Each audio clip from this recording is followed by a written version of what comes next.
Another concert must have. Siguro 'pag nakita niyo ire-reco ko na ito, magtataka kayo, sabi, "Si ate puro nalang electric fan yung nare-reco." Alam niyo, okey yan para marami kayong mga options.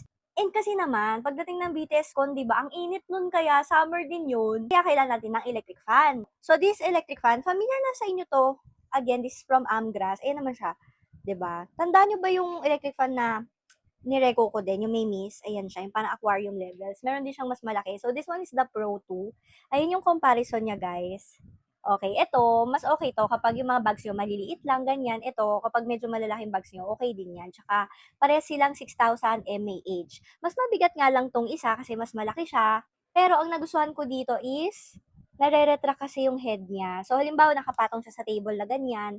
Minsan kasi ang init pa rin, like pag dito lang tumatama sa katawan yung hangin. So, pwede mo siyang iangat na ganun, 'di ba? And since Amras yan, meron yan pa-miss. Hindi magpapahuli yan. Nakita nyo sa video na yan na talagang sakto talaga siya for summer season. Mimiss kasi siya, mas malamig yung buga ng hangin. Talagyan ng malamig na tubig. Ang lamig ng buga niya. Yun nga lang, yung buga kasi nito, talagang feel na feel mo, as in parang basa-basa siya. So, ganun siya. Meron siyang option na hindi dire-diretso yung buga ng kanyang tubig. Meron naman option na parang meron siyang time out or may pahinga siya. Unlike dito sa isa kasi, talagang miss talaga yung kanyang binubuga dito. Na parang hindi mo mafe-feel na parang may mga basa-basa.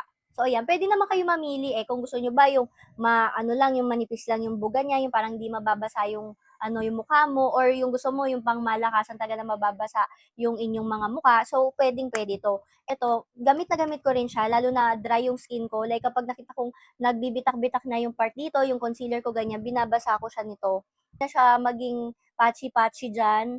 And nare-refresh yung face ko. Kasamang wristlet, meron siyang kasamang rechargeable na cable. Tapos may iba't iba siyang kulay. Ang gaganda din ng mga kulay nito.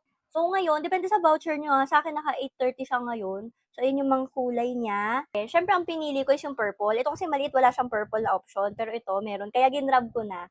So ito yung pang turn on nyo, ganyan. Tapos ito yung pang adjust nyo. From 01 to 100 siya. Tapos ito naman yung pindutan natin ng miss. Tuloy-tuloy yung buga ng miss niya. And then press nyo na lang ulit para para may time out siya. So ayan, ganyan siya.